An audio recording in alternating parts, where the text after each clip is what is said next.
They would say afterward, the 11 people seated at that table, that they had never heard a sentence do so much damage while sounding so much like nothing at all, and that the terrible part was how the conversation simply flowed on over it, the way a river flows over a stone it has just cracked in two unaware.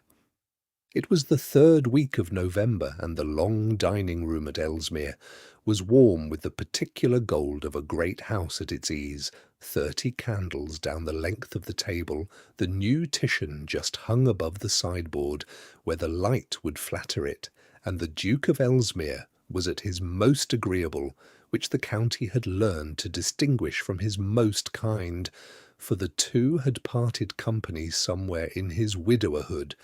and never come back together.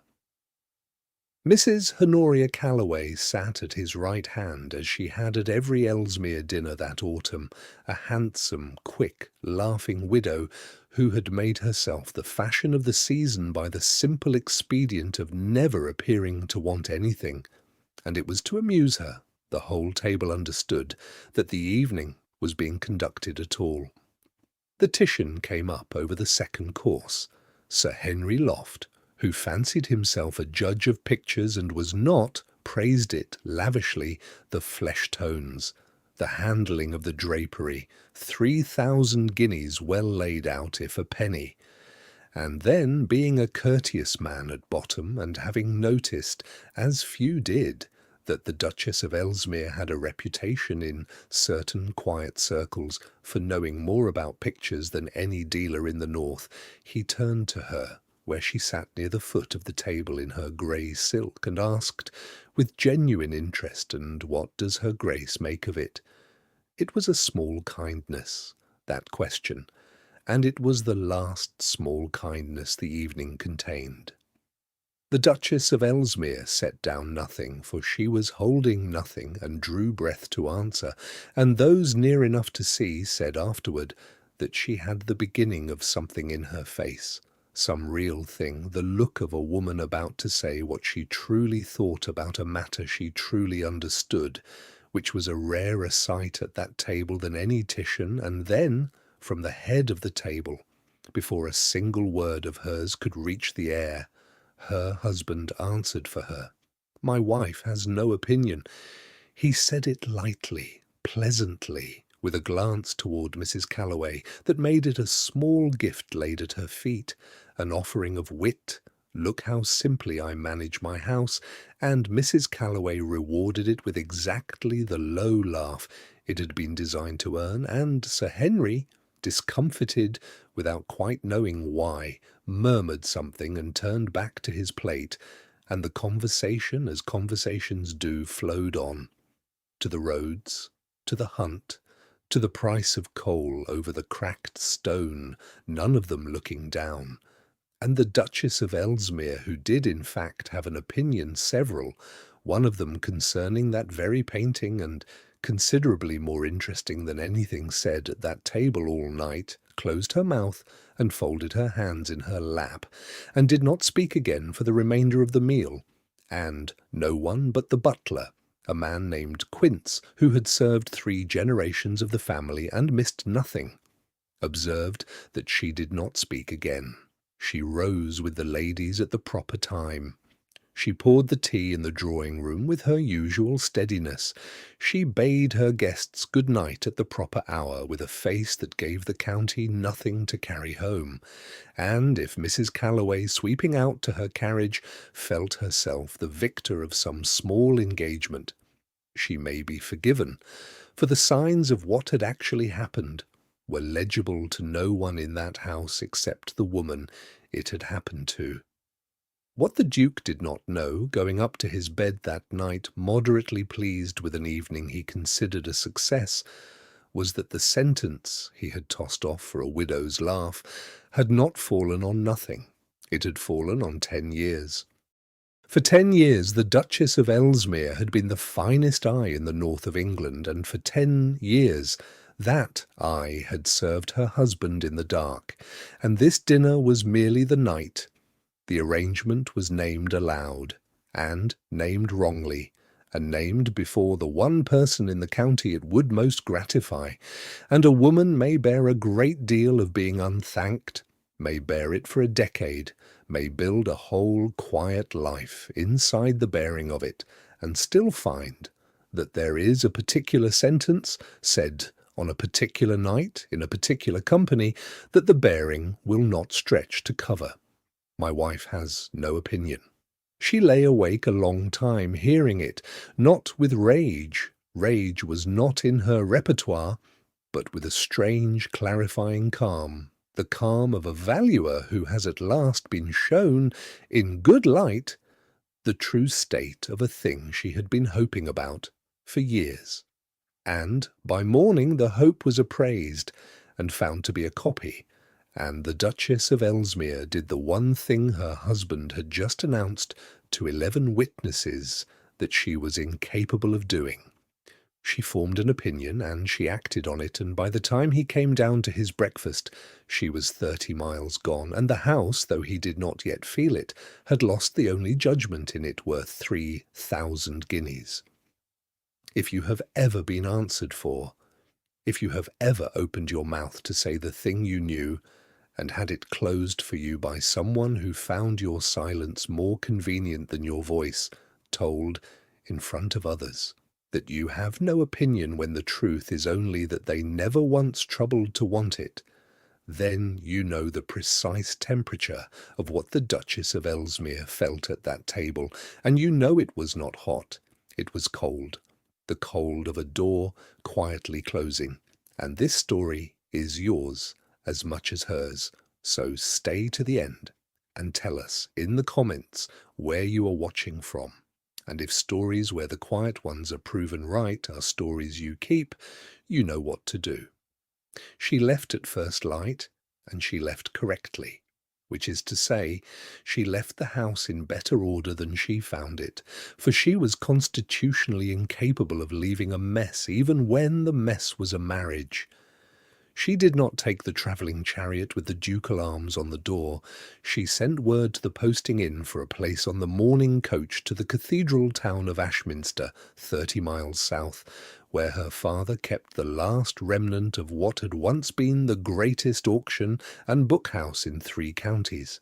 And she packed one trunk, the plain gowns, her father's loop on its worn ribbon, her own working catalogues, and from her jewel case she took only the pieces that had been her mother's, leaving the Ellesmere diamonds in their velvet, where the next Duchess might find them. One thing only she did that no one saw. In the long gallery on her way to the side door in the grey before dawn, she stopped before the new Titian, the 3,000 guinea Titian, and she looked at it for a while in the thin light, with the particular attention of a woman who had looked at 10,000 pictures and been wrong about almost none of them. And what she felt, standing there, she told no one then and no one after, and then she went out the side door into the cold, and the frost took her footprints, and she was gone before the first housemaid had riddled the first grate. Her father received her without a single question, which is the truest kindness a certain kind of father can offer a certain kind of daughter, and set her old room to rights and put her to work by the second day, because he understood, as her husband never had, that work was not her burden but her element, the one country in which she had always been sovereign. And so the Duchess of Ellesmere came home in a sense she would not have been able to explain to anyone at Ellesmere, to a narrow shop in the shadow of a cathedral, smelling of old leather and older paper, where the light came green through bottle-glass windows, and a woman's opinion was the entire stock in trade. To understand why one sentence could uproot a duchess, you must understand what that duchess was, and to understand that you must go back to the auction rooms of her girlhood. Cecilia Ashworth had been raised quite literally at the foot of a rostrum. Her father, Josiah Ashworth had built from nothing the finest salehouse north of London, a place where great families sent their pictures and their libraries when death or debt required it, and where the young of the county came to be educated in value, whether they wished it or not, and his only child had teethed on auction catalogues and learned her letters from lot descriptions and, by the age of 12, could tell a genuine Ostade from a hopeful copy at 20 feet, a gift her father regarded with the mingled pride and unease of a man who has bred something finer than he knows what to do with. She had her whole life mapped, the great rooms, the rostrum in her turn, and then, when she was 19, her father's partner absconded to the continent with the proceeds of a ducal library sale, and the House of Ashworth, which had traded on trust for 40 years, discovered that trust is the one asset that cannot be insured, and fell, and Josiah Ashworth paid every creditor in full over 4 ruinous years because his name had stood behind the lots, and came out an honest man in a small shop with his health broken and his daughter unportioned and 23. It was into this wreck that the Duke of Ellesmere had come, not by accident, for he never did anything by accident, but by the coldest and most deliberate design. And to understand the marriage, you must first understand what had made the Duke a man who chose his wife the way another man might choose a bailiff. Robert Verey had not always dealt in coldness. That must be said plainly, because it is the hinge of everything, and because the man the county described in his 40th year bore so little resemblance to the man he had been at 24, that even the old servants sometimes spoke of them as 2 different dukes. The first duke, the young one, had married for love, and openly, a slight, laughing girl named Marianne, whom he had adored past all discretion, carried her opinions into every room like a banner, quoted her at his own table, deferred to her in company with a frankness the county found either charming or unseemly according to its temperament, and when she died, in her 2nd winter, as his wife, she and the child together, in the long agony that the medicine of that day could neither prevent nor even much ease, the young Duke sat 3 days by the bed and came away from it a different man, having drawn in that room the one conclusion his grief could bear to draw, which was that to let the world see what you treasure is to hand the world the exact map of where to wound you, and that the wound, once given, cannot be survived twice, and that the only safety is to treasure nothing visibly ever again. It was not wisdom. It had the shape of wisdom, which is more dangerous. He did not become cruel. He became careful, which in a powerful man is often worse, for cruelty at least announces itself and can be resisted, while carefulness merely withholds and withholds and withholds until the people around it have forgotten there was ever anything to be given.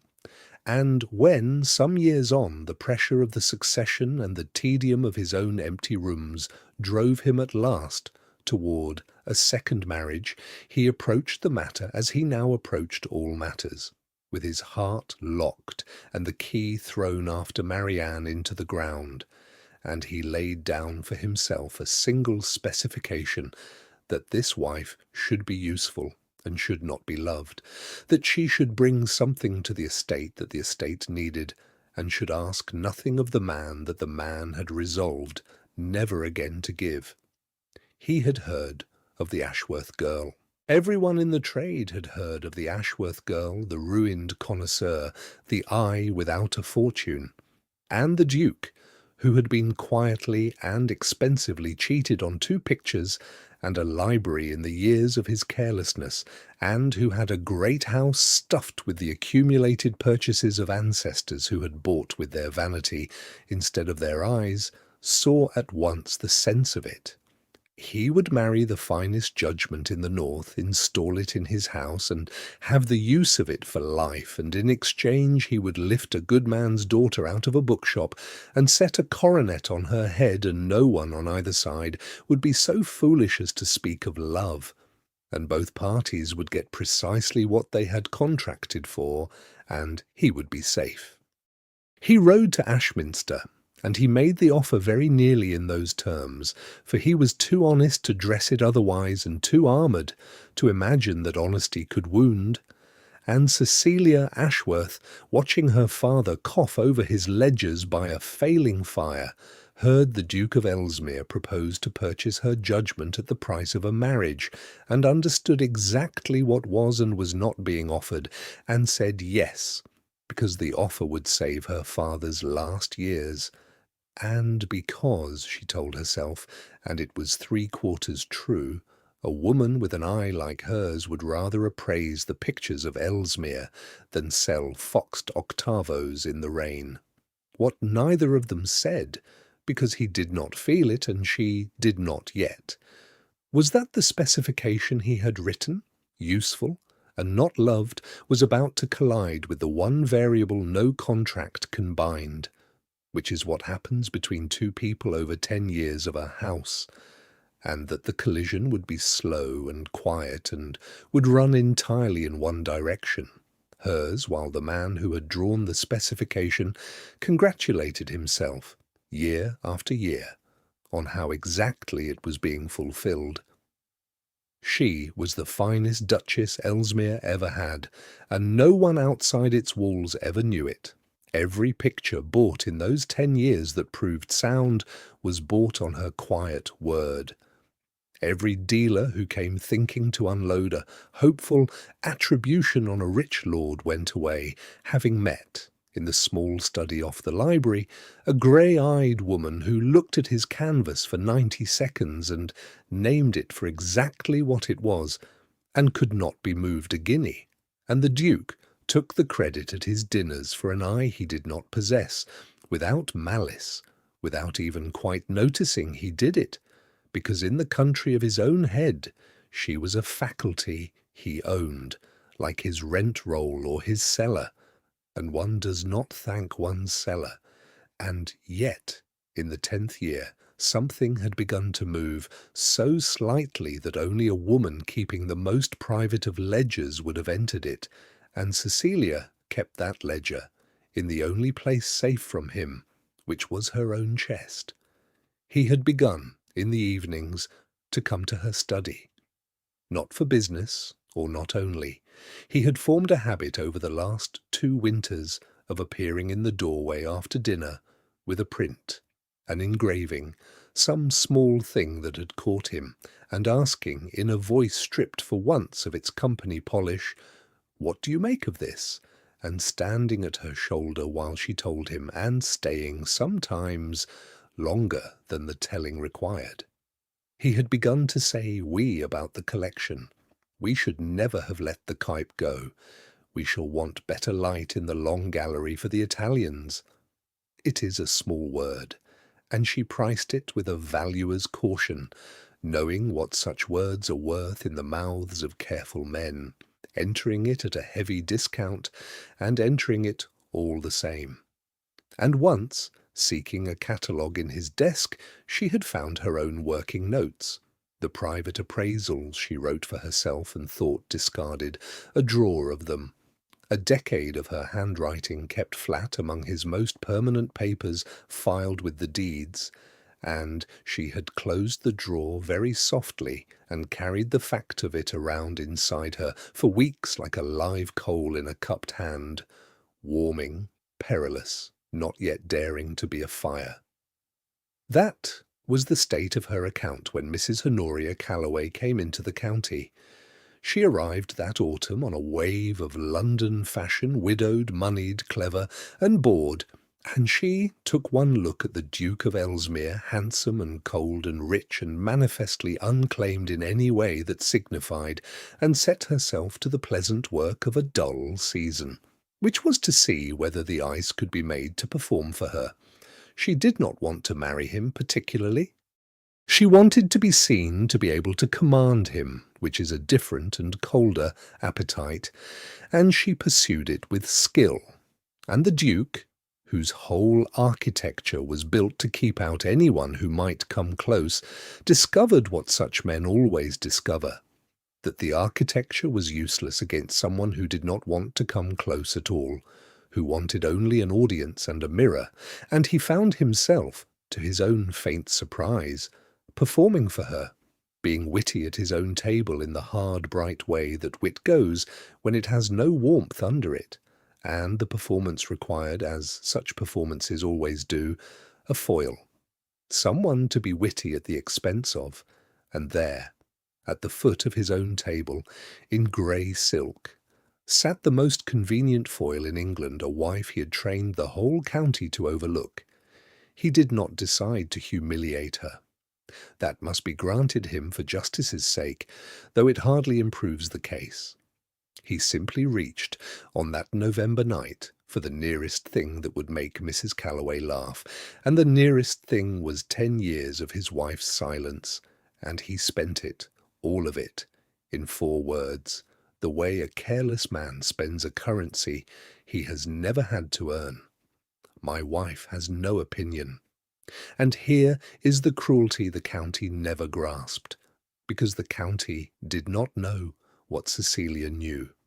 She did have an opinion of that painting. She had formed it the very day it came into the house. 3,000 guineas of it hung above the sideboard where the candlelight loved it, and her opinion, arrived at in the 90 seconds it took her to stand before it in good light, with her father's loupe, was that it was a copy, a fine copy, an old and clever and expensive copy, but a copy, the varnish a decade too young for the hand it claimed, the drapery drawn by someone who had seen a Titian but had not been Titian, and she had known it on the first day, and she had not been asked, and so, being a valuer to the bone, she had written her true opinion out on a small card in her own hand, with the date, as she did for every important object that passed through her judgment, and since there was no one to give it to, she had tucked the card behind the frame, between the canvas and the backing board, where such cards live in honest houses, and there it had stayed, her unwanted opinion sleeping in the dark an inch behind the thing her husband would shortly tell 11 people she was incapable of having. She had meant, that night, at dinner, when Sir Henry asked her, to say it at last, to give her opinion of the picture plainly in company as any Duchess might, and let the evening make of it what it would. That was the small real thing that had been rising in her face when the Duke, unknowing, reached across the table and took the words out of her mouth to lay them at another woman's feet. He had not merely called her opinionless before his mistress, he had silenced, specifically, the one warning that would have saved him 3,000 guineas, and presently a good deal more than money, and he had done it for a laugh, and she had heard, in those 4 light words, the whole exact shape of 10 years, and had gone upstairs and appraised her marriage in good light at last, and come down in the morning and acted on the opinion he swore she did not have. The house did not miss her at once, because the house had been trained for 10 years not to see her. And a thing you have been trained not to see does not leave an obvious gap when it goes. It leaves instead a slow accumulating wrongness, a series of small failures, whose common cause takes a clever man a shamefully long time to name. The first failures were purchases. A dealer from York, who in former years would have got no further than the study and her Grace's 92nd verdict, now got as far as the Duke himself, who bought, on his own celebrated eye, a pair of Dutch flower pieces that proved to be married copies of no value, and then a supposed Claude that a visiting connoisseur identified with visible enjoyment as a studio pastiche worth 1/10 of its price. The Duke, who had spent 10 years believing the eye was his, discovered by increments that he had been wearing another person's spectacles and had just, for a laugh, thrown them in the fire. But it was the Titian that did the real work, because the Titian went to London. He had resolved in the flatness of that winter to sell it, some restless impulse to convert the thing into money and be rid of a picture that had somehow soured for him, and he sent it to the great rooms in London with its 3,000-guinea history, and the great rooms, whose own expert was a hard, cold man with a loop and no reason to flatter a duke, examined it and declined it in a letter of exquisite courtesy that said, beneath the courtesy, that the house could not in conscience offer as an autograph Titian a work which was, in its expert's settled opinion, a copy of the later 17th century, fine of its kind, but a copy. And the Duke of Ellesmere sat with that letter in his hand in the same long gallery where his wife had paused before the picture at dawn, and felt the floor of his certainty give way. And then, because he was not a stupid man, only a frightened one, he rose and went to the picture and lifted it from the wall and turned it, and found, tucked behind the frame between the canvas and the board, a small card. In a hand he knew as well as his own and better, dated the very day the picture had entered the house, 10 years of dinners ago, on which was written, in the clear, economical script of the finest eye in the north, the single word copy, and beneath it a short, precise note of the reasons, the varnish, the drapery, the hand that had seen a Titian and had not been won, and beneath that nothing, no flourish, no reproach, only the date and the initials, C.A., not V, for Veray, not her married name at all, but Ashworth, the auctioneer's daughter, signing her true work in her true name, the one part of herself the marriage had never been permitted to touch. He stood holding the card a long time. He read it the way another man might read a letter, because that is what it was. The only letter she had ever sent him, written the first week of their marriage and delivered by the slow post of consequence 10 years later, and its message, stripped of its expertise, was this, I knew, on the first day and every day since, and you never once asked me. And now you have told the world I know nothing, and here, in my Father's name, is the exact price of my silence, which you may read at your leisure, since you would not hear it at your table. Meanwhile, in Ashminster, the woman who had signed that card was having, by a wide margin, the most satisfying winter of her adult life. Word travels in the trade faster than in any drawing-room, and the word that the celebrated Ashworth eye, long rumoured to be buried alive in a ducal marriage, was suddenly at large and taking commissions in a shop under the cathedral, brought to her door within a month more work than her father's house had seen in a decade. She appraised a bishop's library and a brewer's picture gallery and the entire contents of a manor going to sale, and she signed her verdicts, C. Ashworth, and set her own fees, and was believed, and paid, and proven right, which last was the sweetest item in that winter's ledger, for she had spent 10 years being right in silence, and now found a whole world that paid handsomely for the privilege of hearing it. Her father, watching his daughter come alive over a disputed attribution the way other women come alive over a lover, said little, being a spare man, but one evening, filling her glass, he observed that he had always thought the coronet the poorest bargain she ever struck, and that he was glad at his age to have lived to see her open the shop again, meaning, they both understood, something larger than the shop,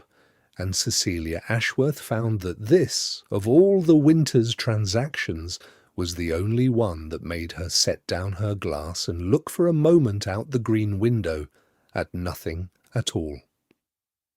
The aunt arrived, as aunts do, at the point of maximum inconvenience to everyone's dignity. Lady Beatrice Veray, the old Duke's sister, 76, and armoured in a self-possession that made her nephew's coldness look like the amateur effort it was, descended upon Ellesmere in the new year, ostensibly to escape the damp of her own house, and actually because the whole county was talking and she wished to talk too. But to his face, which was her particular art, she let 2 dinners pass in observation. On the 3rd, over the removal of the cloth, she set down her glass and asked her nephew, in a voice pitched for the whole table, whether it was true that he had told 11 people his wife had no opinion. And when he attempted the flat voice that closed subjects, she rolled straight over it like a mail coach over a milestone. "Because if it is true, Robert," she said, "then you are a greater fool than your father, who at least knew what he had. Your father bought bad pictures cheerfully all his life and knew he bought them badly, but you married the cure for the family disease and then announced at dinner that the cure was inert. Before, I am given to understand, a woman you were showing off to, which compounds folly with vulgarity in a manner I had not thought the Verays capable of. She let that sit. And then she said the thing that went in under the armour, my dear boy. I knew your first wife, and I watched you bury your whole heart with her because you decided the world had used it against you, and I have watched you spend 10 years being safe, and I will tell you what your safety has cost. It has cost you the only person besides Marianne who ever knew you and stayed, and you did not lose her to death this time, which you could not help. You lost her to a joke, which you could, and there is no grave to visit and no one to blame, and nothing to mourn handsomely. There is only a shop in Ashminster with your wife in it being happier than she was here, and a card behind a frame with your 3,000 guineas worth of proof that she was worth listening to, and you standing about in this great, cold house having been right about exactly nothing since November." He did not answer his aunt, and Lady Beatrice, who had raised the subject chiefly to watch his face, saw enough in it to be content, and let him alone. But it was not the aunt who finished the work, it was the child. Phoebe was 8, the daughter of a cousin dead of a fever, and a mother gone after him, taken in at Ellesmere, because there was nowhere else and no one else, and she had been, in the 2 years of her residence, the single creature in that house whom the Duchess had been permitted to love openly, and who had loved her back, without calculation. For children do not know that a Duchess with no opinion is not to be consulted, and Phoebe had consulted her about everything, and been answered at length and seriously about pictures and horses, and why the sky went the colours it did at Ellesmere in November. And Phoebe therefore possessed information the entire county lacked, which was direct personal experience of the Duchess of Ellesmere, having a great many opinions, and stating them freely to anyone 8 years old who asked. She found her uncle in the gallery one grey afternoon, standing, as he now often stood, before the empty hook where the false Titian had hung, for he had taken it down but could not seem to hang anything in its place, and she stationed herself beside him and looked up and asked her question with the pitiless clarity of her years. "Uncle," she said, "when you told everyone Aunt Cecilia has no opinion, did you mean she is not allowed to have one, or that she truly hasn't any? Because those are different, and I think you must have meant the first, because she has lots. She told me a cape was worth more than the man wanted, and a horse was going to go lame before it did, and which of the kitchen cats would have kittens, and she was right every time, so she can't have none. She must just have stopped telling them to you. And the Duke of Ellesmere, who had survived his aunt's mail coach, was undone by 12 feet of 8-year-old logic, because the child had done, in 3 sentences, the thing all the expensive expertise in London had not quite done. She had told him plainly that the opinion existed, had always existed in abundance, and that the only thing that had ever been missing was his willingness to be its audience, and that his wife had not lacked a voice. She had merely, over 10 patient years, stopped spending it on a man who would not spend a single word of thanks in return, and had at last taken it entire to a shop where it was wanted. He asked Phoebe, after a silence, whether her aunt had seemed sad when she used to tell him her opinions and he did not listen, and Phoebe considered this with judicial care and said, "No, not sad. She just got quieter and quieter, like a clock in another room running down, and then, one morning, she was gone, and the house has been the wrong kind of quiet ever since, the kind with no clock in it at all. And you should go and wind her, uncle. Except I don't think people work like clocks. I think you have to say you're sorry and mean the part about being sorry you didn't listen. That is the part grown-ups always leave out." And the Duke wrote no letter that night and ordered no gesture, and began instead the next morning the slow, unfamiliar work of learning how to ask. Fairness requires a word for Mrs. Calloway, and the record allows it, briefly. Through that winter she continued to appear, out of habit, and because a campaign once begun is tiresome to abandon, and she found the sport gone out of it, for the Duke she had been amusing herself by commanding had grown distracted, absent even when present, poor material for a mirror, and worse, the county had begun to laugh, not with her but near her, over the matter of the Titian, which had travelled as such stories do, and improved in the travelling, so that Mrs. Calloway found herself associated in the general mind, not with a duke's wit, but with a duke's 3,000-guinea blunder, which is not at all the reputation a fashionable widow crosses a county to acquire. She overplayed, at the last, as such players do, retailing the dinner joke once too often in company that included Lady Beatrice, who fixed her with the family's terrible grey eyes and observed, into a sudden silence, that it was an amusing story, though rather less amusing since the picture the Duchess was mocked for having no opinion of had turned out to be exactly what the Duchess, alone in the county, had privately judged it to be, and that Mrs. Calloway might find the anecdote wore better if she left off the part where the fool at the head of the table was meant to be the hero. And Mrs. Calloway, who was quick, understood that she had backed the wrong figure, that the county had already decided where the intelligence in the tale lay, and where the vanity, and that she had been cast, permanently, as the woman for whose laugh a wise wife had been thrown away, and she did the one graceful thing left to her, which was to leave before she was pushed. She returned to London at the thaw, and passes out of this story having taught the Duke of Ellesmere, at ruinous cost, the one lesson his own good sense should have taught him for nothing,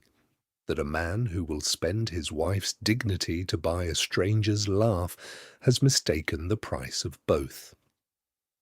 The public reckoning came in March at the great subscription sale at the county town, where the pictures and books of a bankrupt baronet were to be dispersed, and where every family of consequence in the shire assembled, half to buy and half to be seen, and where the Duke of Ellesmere went knowing precisely what awaited him, for the Titian story was at its ripe height, and he was its butt. It ripened further in the sale-room, a pompous connoisseur named Ferris holding forth to a small court near the auctioneer's rostrum on the folly of trusting the so-called eye of amateurs, and lady amateurs above all, made bold to instance, with a bow in the Duke's direction that was all insolence under its courtesy, the recent example of a great collection nearly graced by a certain Venetian copy, saved only by the honest professionals of London, and the little court tittered, and there it was again. The room, the audience, the cheap warm laugh to be had at a woman's expense, laid out for the Duke to pick up as he had picked it up in November, and every soul who knew the story held its breath to see whether he would. He set down the catalogue he was holding, and then the Duke of Ellesmere did a thing the county talked of longer than it talked of the joke, for he raised his voice, not in anger, in the flat, clear carrying tone of a man reading a true account into a record, and he said that Mr. Ferris was misinformed, and that he begged the room's patience while he corrected it, since the error was originally his own and had been made in company quite as large. The Venetian copy, he said, was not saved by the honest professionals of London. It was identified as a copy on the day it entered my house 10 years ago, by my wife, the Duchess of Ellesmere, who wrote her opinion on a card in her own hand and, since no one thought to ask her for it, placed the card behind the frame, where I found it this winter, dated, correct, and signed in her father's name. The professionals of London reached her conclusion a decade late and were paid for it. She reached it in 90 seconds and was told at my own table, before witnesses, that she had no opinion. Every sound picture at Ellesmere these 10 years was bought on her word and hung to my credit. Every unsound one I have bought since she left. If the room requires a demonstration of the difference between an eye and a title, it need only compare the collection she assembled with the 2 Dutch daubs, and the studio Claude Thumb have added in her absence, all 3 of which are for sale, cheap, and serve me right. There is a fashion, he said, and here the flatness of his voice cracked once, very slightly, and did not recover its polish for the rest of the speech, of laughing at the notion of a lady connoisseur, and I have been, I find, its principal fool, for I married the finest judgment in the north of England and spent 10 years taking the credit for it, and one evening, to raise a laugh from someone whose opinion was worth nothing and whom I valued accordingly, I announced that my wife had none. She had one. She has always had one. She has at present an entire shop full of them in Ashminster, where they are wanted, and I would counsel any man in this room, with a picture to sell or a library to value, to take it to her and not to me, for I have lately and expensively established exactly what a great collection looks like when it is deprived of her opinion. And if you wish to see the proof, you are looking at it. And he took up his catalogue again, into a silence with no laughter left in it anywhere, and old Lady Beatrice, from her chair against the wall, was heard to say to no one in particular that it was the first sensible thing a Vere had said in public in her lifetime,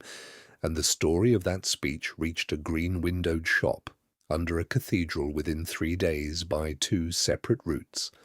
and the woman who heard it out to its end said nothing at all and went back to cataloguing a box of foxed engravings, but her father, who was watching, reported that she had to begin the same lot description 3 times before it came out right. He came to Ashminster in April, and he came correctly, on the public coach like any traveller, no arms on any door, and he walked from the inn to the shop, under the cathedral with his hat in his hand, and he stood a moment outside the green bottle-glass windows, watching the woman inside bent over a folio with her father's loup to her eye, entirely at home, entirely herself, before he made himself open the door and set the little bell jangling. Josiah Ashworth, behind his counter, took one look at the Duke of Ellesmere standing in his shop, and performed the last great courtesy of a courteous life, which was to remember an urgent errand at the binder's, and put on his coat and go out into the April cold, and stay away a full hour, leaving his daughter and her husband alone among the old leather and the older paper, in the one room in England that was entirely hers. She did not rise from her stool. She set down the loup and looked at him, and waited, for she was a valuer, and would let him show his hand before she named a price, and what he said then he had built through the whole long winter, and it is set down here nearly whole, because it is the best thing that cold, careful man ever made, and because he made it for once in her country, and not his. He did not begin with the picture. He began with Marianne, which surprised her, and told her the thing he had never told anyone, that he had buried his whole heart in that grave 12 years before, and resolved never to show the world anything he valued again, lest the world use the knowledge to wound him twice, and that he had married her, Cecilia, precisely because he believed he could not be made to value her, having specified in advance that she was to be useful and not loved, and that the specification had been the act of a coward, and that the cowardice had worked exactly as designed for about 2 years, and had been failing quietly ever since, because a man cannot live 10 years beside the best mind in the north of England and not come to value it, and he had valued it, and had been so terrified of the valuing, so certain that to let her see it was to hand her the map to his ruin, that he had done the one unforgivable thing. He had hidden his regard for her, even from himself, and dressed it as ownership, and taken the credit for her eye at his dinners, because taking credit was safe and giving thanks was not,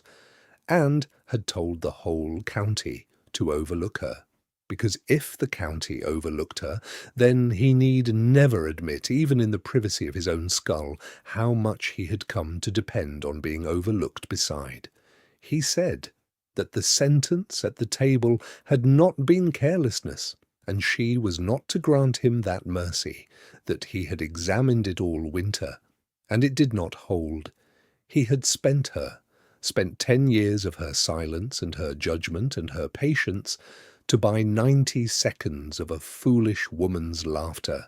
and that the picture, behind whose frame she had hidden her true opinion, was the perfect emblem of the whole marriage. A valuable thing wrongly attributed hanging in his house for a decade, with the truth about it sealed an inch out of sight, because he had never once thought to look, or ask, or turn the frame. He said that he had found the card, and seen that she had signed it Ashworth, not very, and understood what that had told him, that the one part of herself the marriage had never been allowed to touch was the very part he had married her for, and that he had come not to ask her back, having nothing to offer that a valuer of her quality would accept,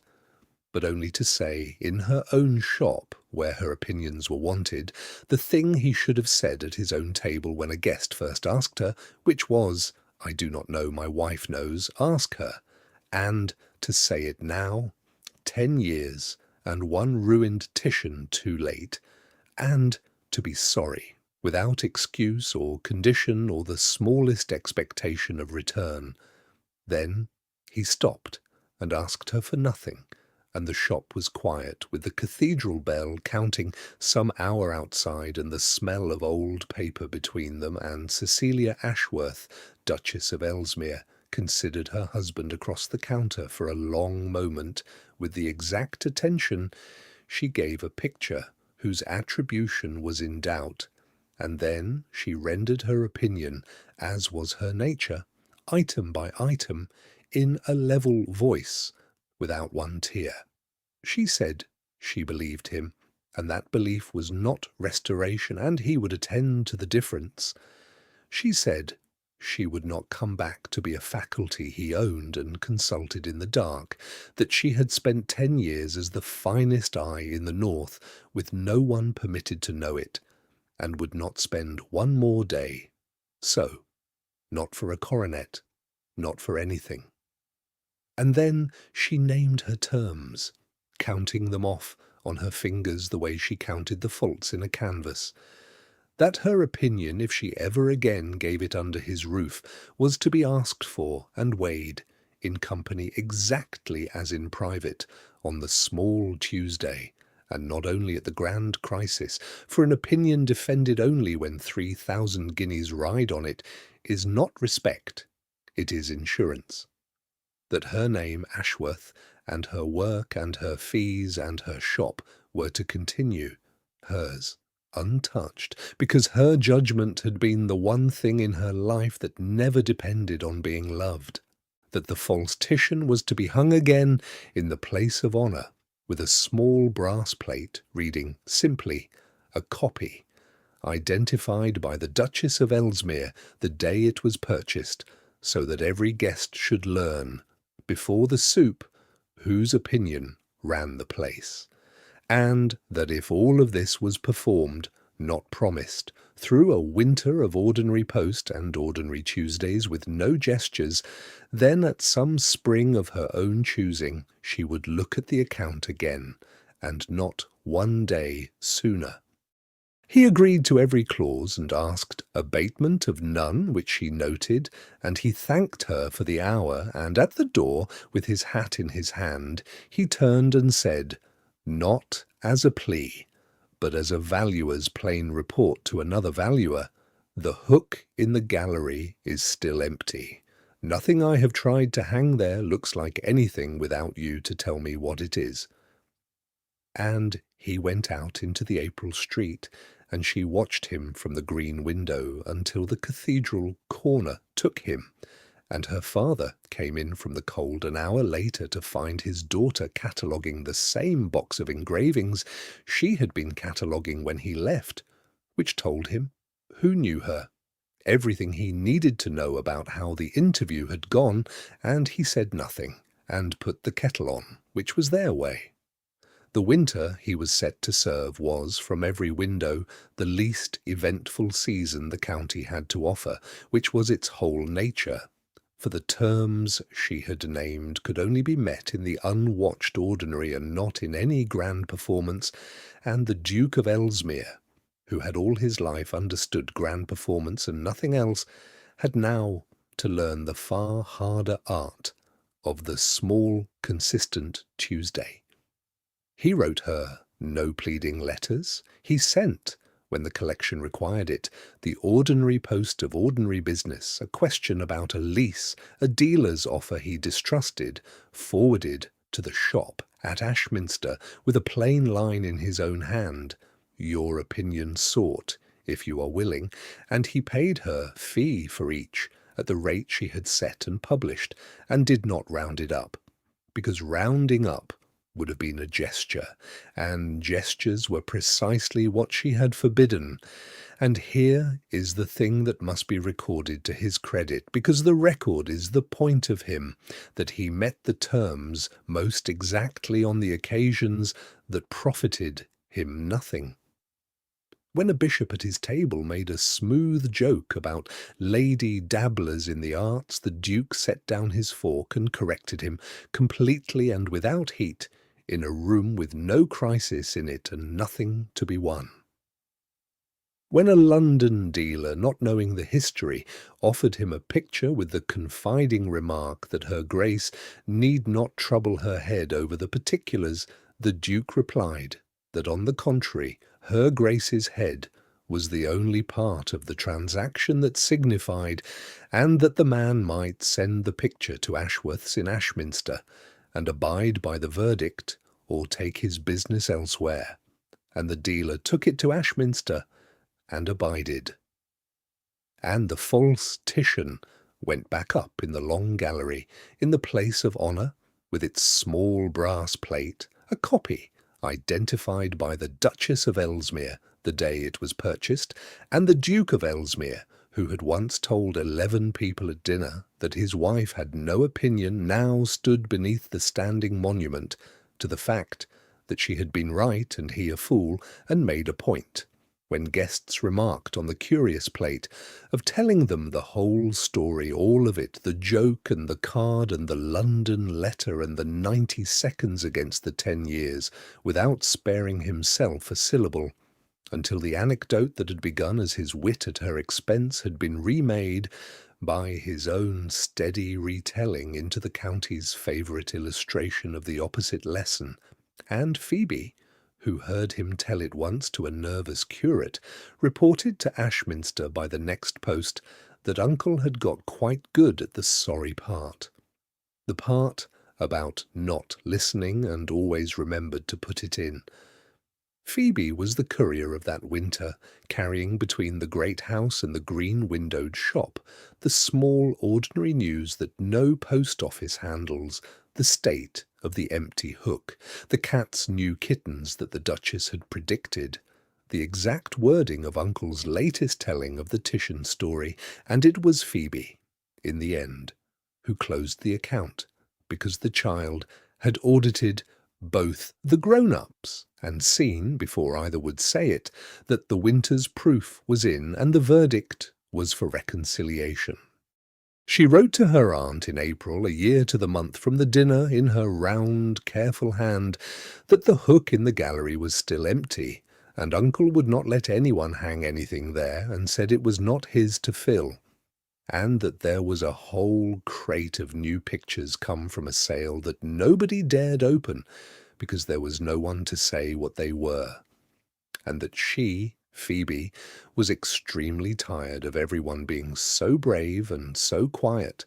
and would Aunt Cecilia please come home and tell them all what things were worth, because that was her opinion, and she had lots of them, and this house was the wrong kind of quiet without them. And the Duchess of Ellesmere read that letter twice, and kept it, and finished the appraisal she was working on, because she never left a job unfinished, and then she wrote out, in her own clear hand, on a small card, dated, a short, precise note of her opinion on a matter that had been 10 years in dispute, and signed it, and put on her bonnet. She came back on an ordinary coach on an ordinary Tuesday, which was exactly right, and she brought her father with her, for Josiah Ashworth's health had mended in the year of his daughter's return to herself, and he was persuadable at last to close the little shop, and end his days in a house with good light and better wine and a great collection he was permitted to poke about in to his heart's content, and the arrival made no stir because she had forbidden stir, and the great doors of Ellesmere opened for her, not to a rank of staring servants, but to Phoebe, who had been watching the drive from the gallery window for 3 days, and who came down the steps at a dead run and into the Duchess's arms with the whole force of 8 years old, which was the only welcome Cecilia had ever wanted from that house and had waited 11 years to receive.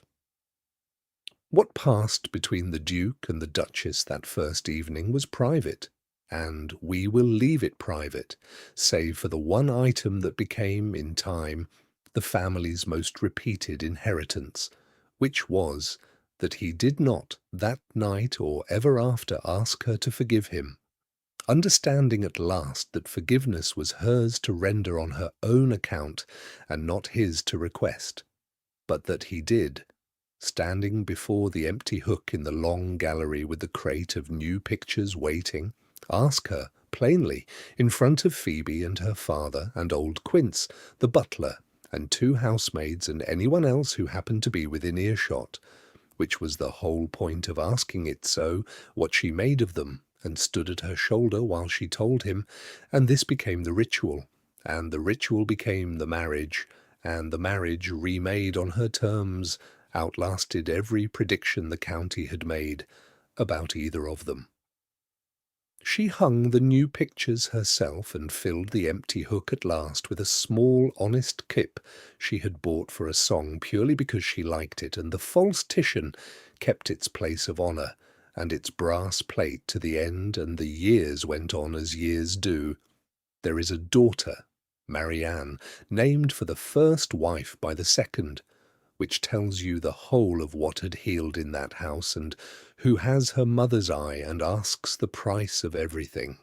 And there is Phoebe, grown tall, who signs her letters your affectionate niece and takes credit, with justice, for having wound the clock.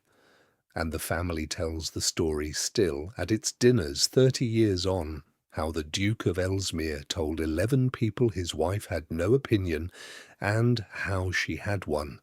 about the very picture, about the whole marriage, and acted on it, and how it cost him a Titian and a Winter, and every shred of the certainty he had mistaken for a heart, to learn what a 9-year-old could have told him for nothing, that she had lots of opinions, she had simply stopped saying them to him. And these days, at every dinner Ellesmere gives, however great the company, when any question of value arises, a picture, a horse, a piece of land, a point of judgment of any kind, the Duke of Ellesmere sets down whatever he is holding and turns before the whole table to the woman at the foot of it, and asks, in the plain, unguarded voice he wore only once in company before he was 40,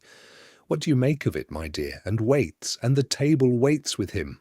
For the county learned long ago that the opinion worth hearing at Ellesmere has always sat in the grey silk at the foot of the table, and that the master of the house, who once announced she had none, will now sooner leave a sentence forever unfinished than complete it without her, and that this, in that family, is not thought a weakness in a duke, but the single wisest opinion he ever formed, that his wife had one, and that he would never again, as long as he lived, go without it.